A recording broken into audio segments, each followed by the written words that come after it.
Hello and welcome to the Pick Six podcast. Will Brinson and Katie Mox here, and welcome back to our All 32 series, the series where we catch you up with insiders and give you the need-to-know information on every NFL team. Today, we are talking Los Angeles Rams with LA Rams beat writer for The Athletic and co-host of the 11 Personnel Pod and the Playcallers evolution of NFL's most popular offense, Jourdan Rodrigue. Jourdan, thank you so much for joining us today. We are pumped to have you. I'm so excited to be here. Thank you for making me sound really cool just now. I appreciate that. Yeah, your resume way cooler than I feel. Yeah, your resume.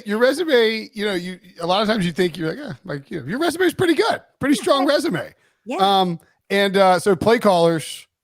We were talking about this a little bit off the air, but I'm pumped for this. This is, and Katie's a 49ers fan. When I showed it to her, she was like, well, is it really the Sean McVay tree too? That's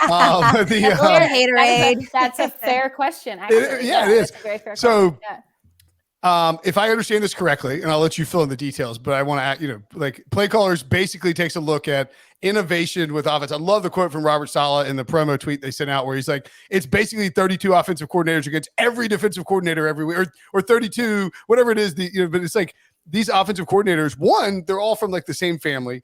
Two, they have to constantly add new wrinkles in. And then three, it's like every single one of them is watching what explosive plays particularly work against certain defenses.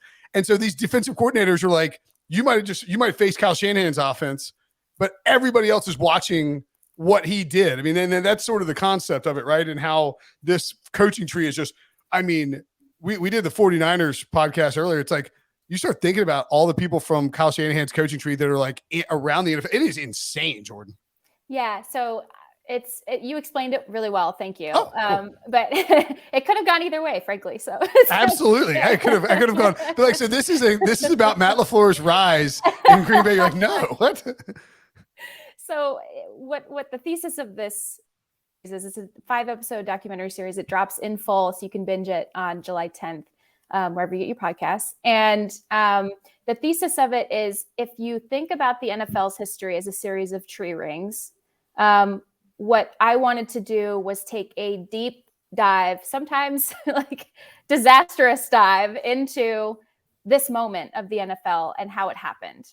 The rise of the most popular offense in the NFL sometimes has had great success, sometimes has failed catastrophically. But overall, as we look at the teams that run elements of this system, the teams that run tenets of the system, core principles of this system, the most popular system in the NFL today, which was initially begun by Mike Shanahan and blending his West Coast Bill Walsh influences with Alex Gibbs and his outside zone run game, carried forward by Kyle Shanahan, Sean McVay, Matt LaFleur, and Mike McDaniel, among many, many others. But those four specifically were with each other as this thing really started to build into its modern iteration. So they are the four main characters of this story. But yes, we also look at the ripple effect of what this is, right? Not only the effect and sometimes the toll that it's taken on players, but also the ripple effect and sometimes the toll it has taken on defenses, even dynastic defenses that we've seen across time. And essentially, it's a story about people who make certain catalytic decisions that cause forks in the stream of the NFL's timeline. I'm going very nature heavy, I know, with the metaphor. No, I like it. It's just forks in the timeline, and then all of the tendrils that sort of come out of those decisions that each person makes, and how systems clash against one another, and really how evolution happens in this sport that we all love so much and are so passionate about. It's also functional clashing and sometimes dysfunctional clashing. Very, very competitive the entire way through, which I think is a fascinating layer to this as well. So this is basically like Serial plus Avengers, in game plus NFL Blitz is what you're saying. Plus a walk in the woods. No, I mean, it is just so fascinating because it's like, and you mentioned the Mike Shanahan stuff. What's really interesting is, so now, I think I've got this correct. Let me make sure before I say this. But obviously I know that Gary Kubiak was Mike Shanahan's offensive coordinator. Well, now one of Kyle Shanahan's co-offensive coordinators in San Francisco is Clint Kubiak, which is insane to think about the how that all came full circle. But it only could occur because you have, Robert Saleh leaves for New York and takes Mike LaFleur with him. And then D'Amico Ryans leaves for Houston and takes Bobby Slowick with him. Mike McDaniel has left for, and yet despite all this brain drain, two things remain constant. The 49ers are good. And all these guys were on the Washington coaching staff at one point in time. They all got fired. Imagine being Washington. Yeah. Only Dan Snyder. And really, we do a deep dive in the first episode. So here's a little tease. I hope people stick with us through all 5. All of these themes are very featured and anecdotally supported. I see that you've actually cleared room on your shelf for a podcast award. Is that true or false? Oh, God. I'm going to start shrinking in my chair again. It's making me shrivel up in my chair. But no, it's we do. I feel for Washington Commanders fans. On the one hand, I do, in terms of, yes, you've watched all of these people form their own identities and succeed. And yes, they were all at one time in one place. But through the course of the storytelling, I think it will become very clear why it was probably not the right moment for them to stay there, right? Sean McVay obviously stayed there for a couple more years.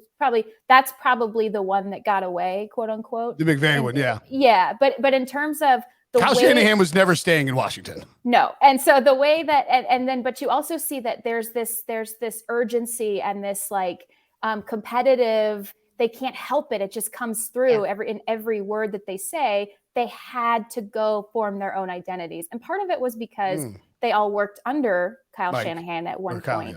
And the dynamics of those groups and those staffs, whether in Houston, by the way, because Houston's, had some of these guys leave as well.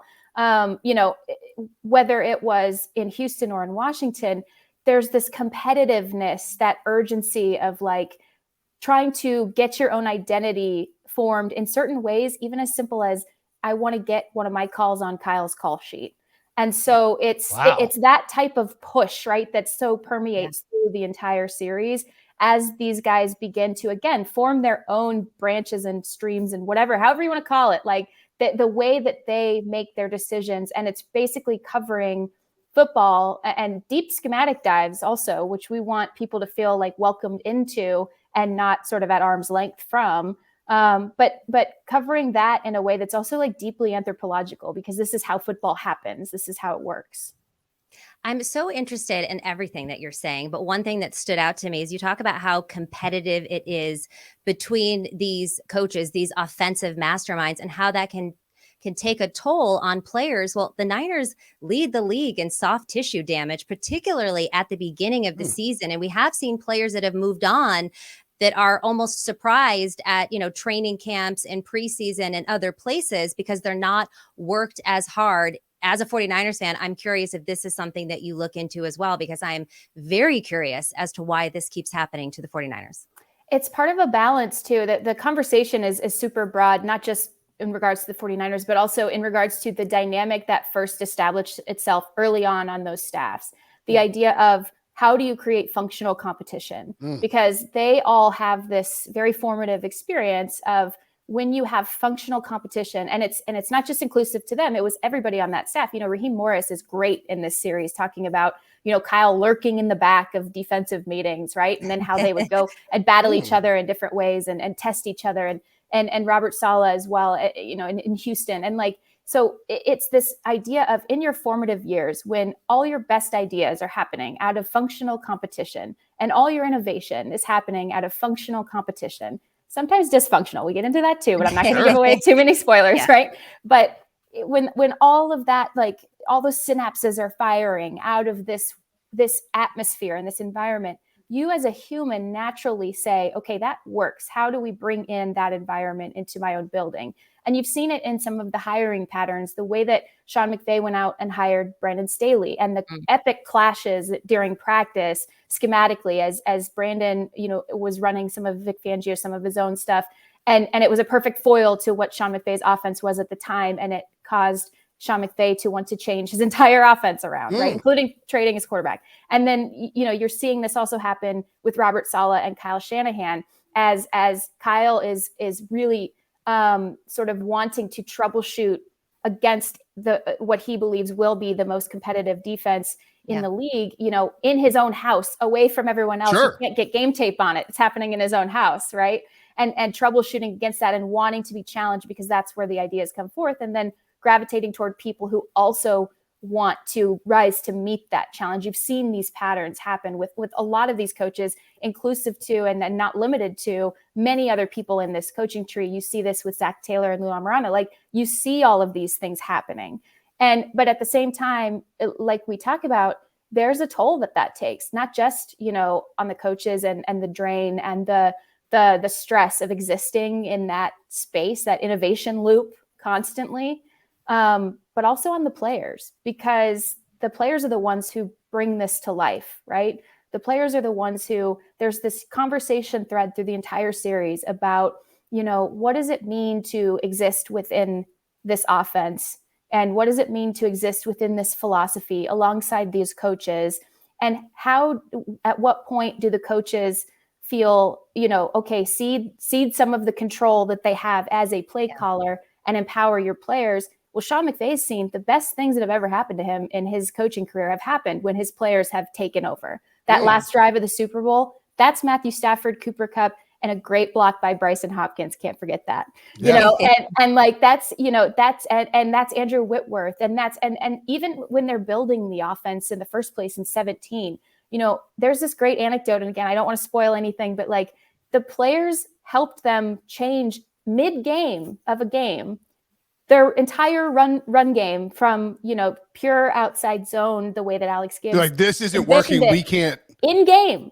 That's crazy. That's awesome. And Sean is with them doing it, like saying, yeah, let's do it that way. So it's like an inclusive, like, empowered culture versus like a bunch of yes men who are like, Sean, you're great. Let's do this. Well, it's like a total millennial culture, right? It's like a why culture, why am I doing this? What is my meaning? It's all of that, right? Well, technically, I'm a millennial too, just so you know.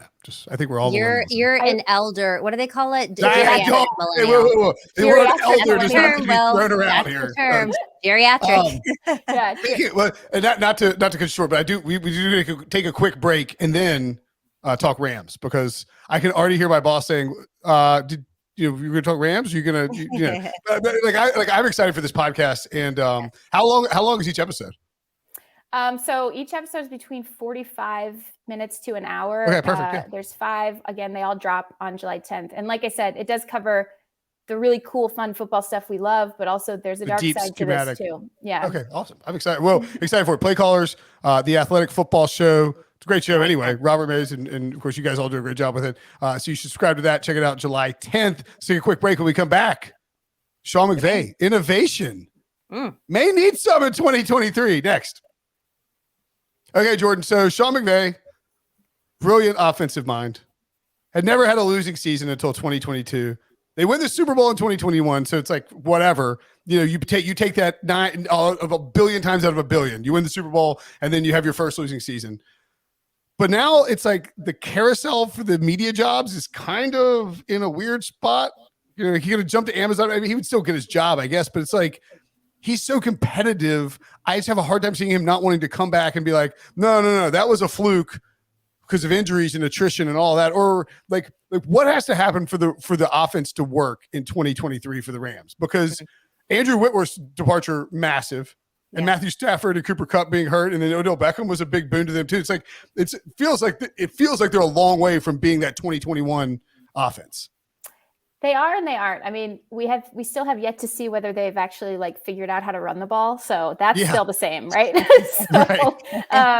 But I think they saw some really great stuff from Cam Akers down the stretch. I know fantasy football heads, that's the number one question I get every single year. So maybe this is the year, guys. They just need to put him on the trade block in the middle of the season and have him leak out that he wants to be traded, and then nobody trades for him, and then he just goes off again, which is the weirdest plot twist last season. Yeah, it was a weird year, man. It was a weird year for a lot of people. Not the least for Sean McVay. But like you said, that whole what he went through last year as a person too, that's all very real. I wrote about that in depth over at The Athletic.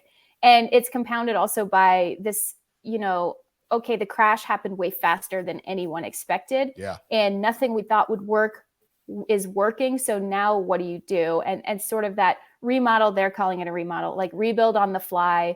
The defense very much being sort of the sacrificial lamb here, where they overhauled everyone except for Aaron Donald, Ernest Jones, Jordan Fuller. And then also, on the offensive side, health, to your question, health is obviously the most important thing. Yep. What's interesting about what they've done is they've quietly gone about overhauling parts of their offensive line, and they've gotten bigger up there. Like they're just bulkier. You can sense some changes maybe in some of the philosophy with which they will run the ball. And then also keeping Matthew Stafford off the ground, right? He's coming in saying he's feeling better than he has in forever. He certainly looks the part in spring. Again, it's OTA, so caveat there. But, it's a full workload, which he did not have at all last summer and last spring.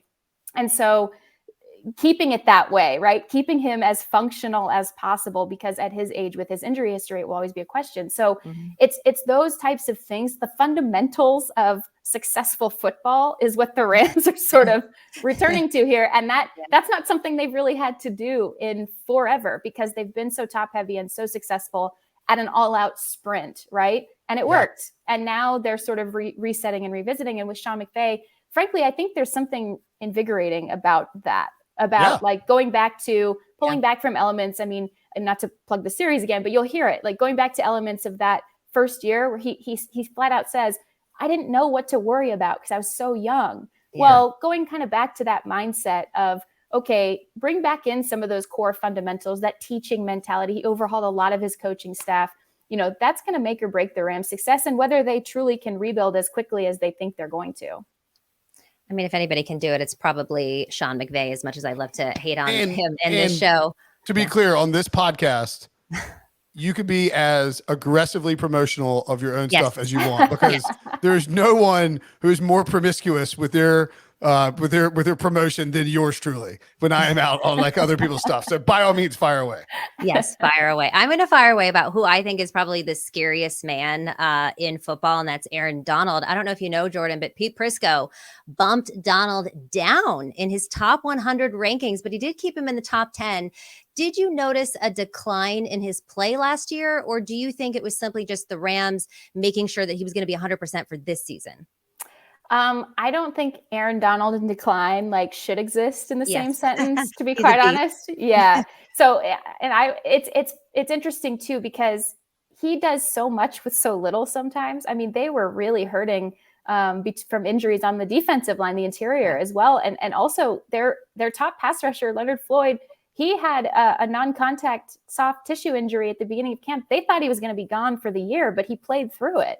And so they're not rushing the passer effectively at all. Quarterbacks are killing them with the quick game. And still, here's Aaron Donald, making so much out of so little. You sort of have to appreciate that it's almost like, okay, now you've seen what extra level he can pull from when there's so little around him. And when he's functioning at his best and healthiest, he's always been known as the player who's made everyone else around him better. And I think that was what maybe some people were, I guess maybe some people, not me personally, were concerned with last, which would be, where is he kind of a thing. Yeah.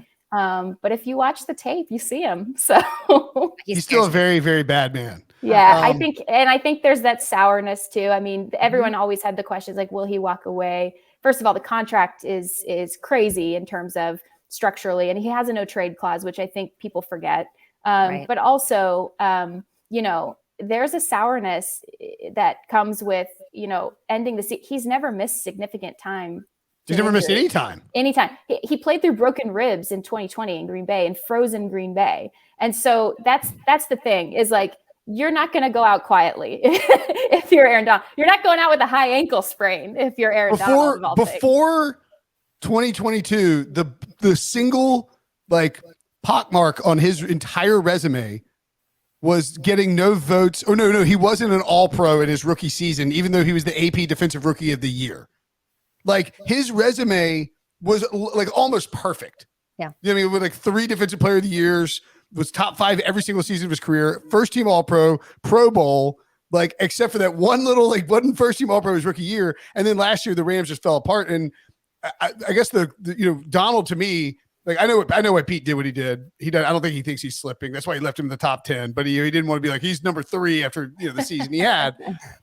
Do you think that there is enough there defensively? Did they retune it enough defensively? Jalen Ramsey gone. Yeah. They were so stars and scrubs heavy. with Ramsey and Kupp and Stafford and Donald, of course. It's like, is there like, can Les Snead and this coaching staff and the front office and the administration like pull enough together, enough magic to make a defense that will be, playoff contention worthy? This year, I think we can probably expect some bumps, right? Because what you could say stars and scrubs or whatever, but like what the Rams did at a really high functioning level, of course, all the way up through their Super Bowl win, was they would draft off of traits, right? So they had these core stars on their roster, Jalen Ramsey being one of them, obviously. And then Leonard Floyd was playing at a really high level too. Yeah. Aaron Donald, obviously. And then they had this emerging, really strong presence at inside linebacker in Ernest Jones, obviously Bobby Wagner last year. What they were really good at was picking traits. If you have a +3 traits guy like a Jalen Ramsey, okay, let's find traits that complement the +3 traits. So then we can have a +4 or +5 collectively, right? And that was sort of their formula. And so now that entire formula is changing, especially and quite frankly, like exaggeratedly so on the defensive side, because they are overhauling almost every position with basically 3 core players, one in each phase. Aaron Donald, Ernest Jones, and Jordan Fuller coming back from injury. And so that's concerning.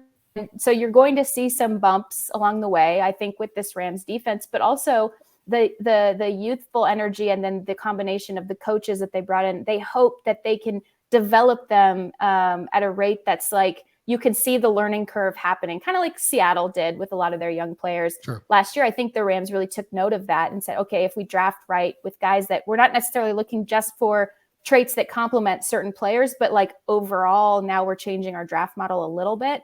We're going to use draft picks. 14 draft. Yeah, it was crazy. Crazy third day of the draft for me, by the way. And then, and then, so if you can apply those fundamentals and those core, teaching and development strengths that they historically had as a team before they went on this all-out sprint to the Super Bowl, I think that they think that that's, you accept that there will be some bumps along the way as long as you continue to see market improvement. And I think they're hoping that the offense gets back to scoring a lot of points and lifting the defense a little bit as well.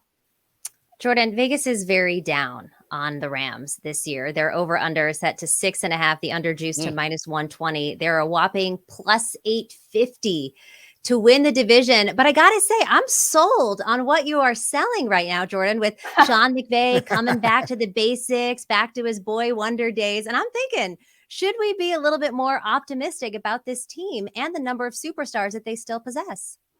I don't know if I'm ready to be like optimistic. I don't know if that's the word.